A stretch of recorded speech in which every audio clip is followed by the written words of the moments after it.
16 বৎসরের পরিকল্পিত সাজানো বাগান, যারা ভাবছিল কোথাও কোনো খুঁত নাই, কোথাও কোনো ফাঁক নাই, সব কিছু নিজের হাতেই ছিল, কিন্তু আল্লাহ তাআলা যখন নিরাপত্তা তুলে নিছে তো আর 24 ঘন্টা পরবর্তী আর লাগে নাই, সব তছনছ করে দিছে।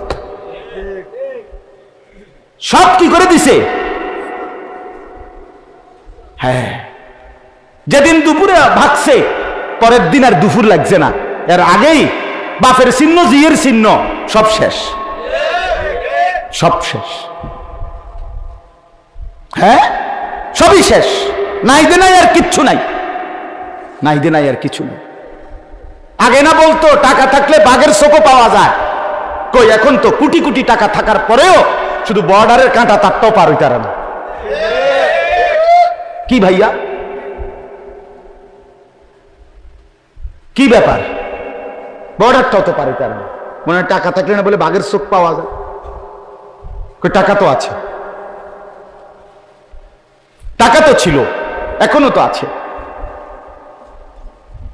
এই জন্য দয়া করে এটা বোঝা উচিত, আল্লাহ তাআলা যতক্ষণ আমাদেরকে স্বাভাবিক, কোন যুবক ভাই বিশ্বাস করো তুমি তোমার যোগ্যতায় ভালো আছো এটা না ভাইয়া, আল্লাহর দয়ায় ভালো আছো। আল্লাহ যদি এই মুহূর্তে তোমারে, আমি এই কালকেও দেখছি এমন সুন্দর এক তাগড়া ছেলে, একটা টান দিছে মোটরসাইকেলটা, সর্বোচ্চ 5 মিনিট সামনে গেছে, এর পিছে দিয়ে আমার গাড়ি আইছে, ছেলেটার পাওটা ছিঁড়া ছুলাইয়া গেছে, একদম কুত্তার মতো টান দিছে, কুত্তাও এত জোরে দৌড় দেয় না। আজকে ছেলে পেলে এইভাবে মোটরসাইকেল চালায়, কি অর্থ আছে ভাই? কারে দেখাইলা? তোমার যে পাওটা এখন ছিঁড়া গেল, রক্তে ভাসে গেল পাওটা, 3টা মানুষ পড়ে গেছে, একটা মোটরসাইকেলের পিছনে পারে না 5 জন বইতো, যাইটা হইল এর ভিতরে জায়গা নাই। এরপর মানে ছাগল যে এত ছাগল যে নিজের জানের কোনো মায়াটাও না, এটা কি পাগল? এরকম পাগল এত তার ছিঁড়া মানুষ কেমনে হয়? যে নিজের জানের উপরে তো কমপক্ষে দয়া করা দরকার। এর তোর বিবেক কি নাই যে এটা তো আমি মরে যাবো, অ্যাক্সিডেন্টটা করলে তো আমার ঠ্যাংটা ভাঙ্গা যাবে? এই কি পাগল? আমি এটা বুঝি না, এটা আমি বুঝি না। আহা, হায় রে আমগো ছেলেরা কি করে বুঝছেন না? একটা মোটরসাইকেল নিয়ে, একটা মোবাইল, হ্যাঁ একটা মোবাইল আছে, মনে করছে কি 7,000 ধন, কয়েকজন বন্ধু বান্ধব চলতেছে, আড্ডা দিতেছে, 7,000 ধন আছে। না রে ভাইয়া, আল্লাহ তাআলা যদি স্বাভাবিক না রাখে একদিনও স্বাভাবিক থাকবে। কত যুবক হসপিটালে, কত যুবক হসপিটালে। আমি একবার জীবনে পঙ্গু হসপিটালে, ঢাকা মেইন যেই হসপিটালে, ওখানে গেছিলাম দেখতে একবার জীবনে। আমার শায়েখ আল্লামা মুফতি মুশতাকুন নবী সাহেব যখন গাড়ি অ্যাক্সিডেন্ট করে পা ভাঙ্গা গেছিল, তখন হুজুরের দেখতে গেছিলাম। তখন হসপিটালটা ভিতরে ঢুইকা রোগীদেরকে দেখছিলাম, অসংখ্য রোগী দেখছি, রডের মধ্যে টাঙ্গা দিয়ে রাখছে 1 মাস ধরে, 12 দিন 14 দিন 28 দিন। মানুষের কষ্ট কাকে বল? মানুষের মুসিবত কাকে বল? তুমি নওজোয়ান কোনোদিন দেখে আইসো কোন হসপিটালের বড় কোন মেডিকেল কলেজের বার্ন ইউনিটে, কোনোদিন দেখে আইসো ভাইয়া আগুনে পোড়া রোগী কি পরিমাণ কষ্ট পায়। কারো যদি কোনো শরীরের কোনো অংশ আগুনে পুড়ে যায়, সে কি পরিমাণ চিৎকার করে। আমি দেখছি এটাও একবার কুমিল্লা মেডিকেল কলেজে। আমার একজন বন্ধু তার ভাইকে, তার ভাই রাস্তা দিয়ে হঠাৎ যাইতেছিল, বেখেয়ালে চা দোকানদারে বেখেয়ালে এক বল গরম পানি রাস্তার যে ফেলাইছে, ফিক্কা মারছে, ও তার পুরা ফাঁসা সহ পিছন দিয়া তার শরীরে পড়ছে।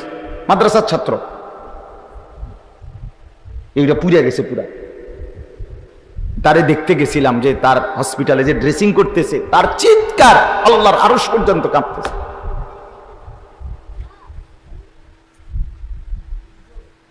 দুনিয়ার আগুন যদি এমন হয় ভাইয়া, জাহান্নামের আগুনে কেমনে জ্বলবে? কেমনে জ্বলবে ভাইয়া? এত সুন্দর সময়, এমন সুন্দর হায়াত, এমন সুন্দর রাত শেষ করে দিলাম এই সামান্য মোবাইল দেখতে দেখতে, নারী দেখতে দেখতে।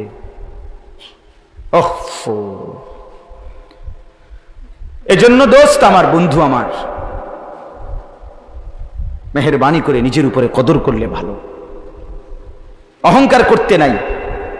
নিজের শরীর, স্বাস্থ্য, যৌবন, বাবার অর্থ, বিদেশের টাকা, সাংসারিক একটু সচ্ছলতা, কোনোটাই স্থায়ী না।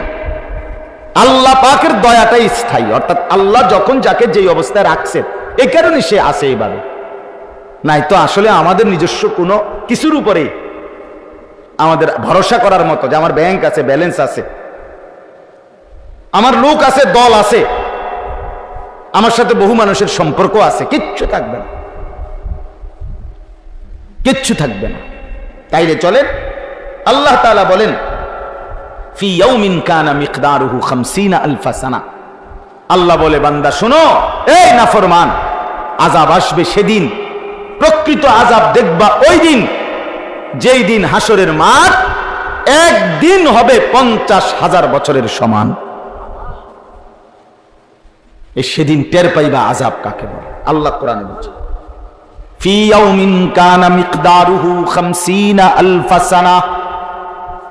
রব্বুল আলামিন বলে, বন্ধু বেঈমানকে বলে দেন, আল্লাহর আযাব চাচ্ছ, আল্লাহর সাথে মশকারি করো, আল্লাহ পাকের সাথে উপহাস করছো না ফরমান, অপেক্ষা করো সেই দিনের, যেই দিনের আযাব যখন শুরু হবে, তো সেই দিনের সর্বনিম্ন পরিমাণ হবে 50,000 বছর।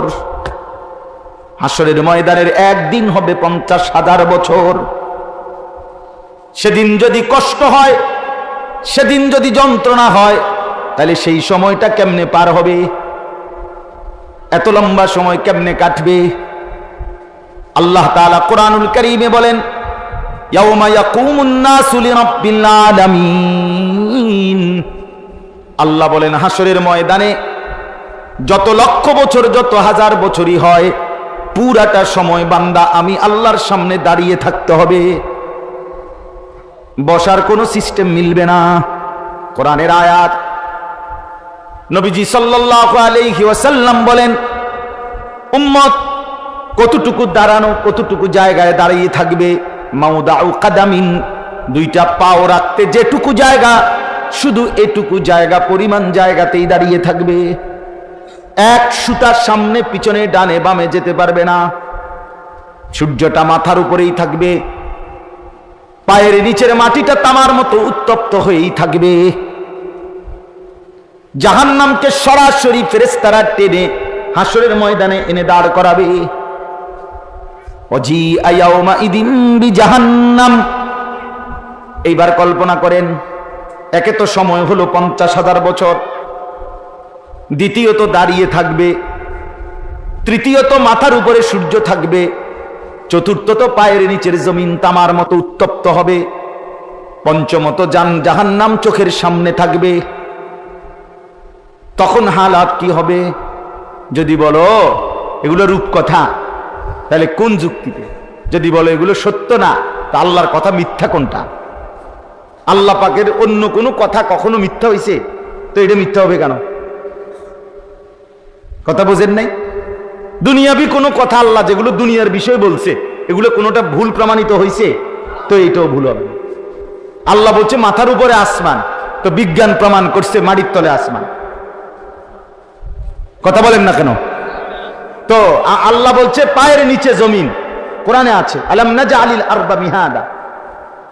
তো আল্লাহ বলছে পায়ের নিচে জমিন, তো বিজ্ঞান প্রমাণ করছে মাথার উপরে জমিন। তো তাই ভুল হয়েছে কি? আল্লাহর দেওয়া কোন তথ্য, রাসূলুল্লাহর দেওয়া কোন তথ্য এই 1450 বছরের ভিতরে একটি প্রমাণিত ভুল প্রমাণিত হয় নাই, সন্দেহযুক্ত হয় নাই। তাইলে কবর, হাসর, আখিরাত, মিজান, ফুলসিরাত, পরকাল, হাসরের মাঠ, এগুলো ভুল হবে কেন? কারো কথা ভুল হইলে তো অন্য কথার মধ্যে ভুল পাওয়া যাইতো। কথা বুঝেন না? তো আল্লাহ পাক দুনিয়াবি বিষয়ে যত কিছু বলছে, কোনোটা ভুল আছে?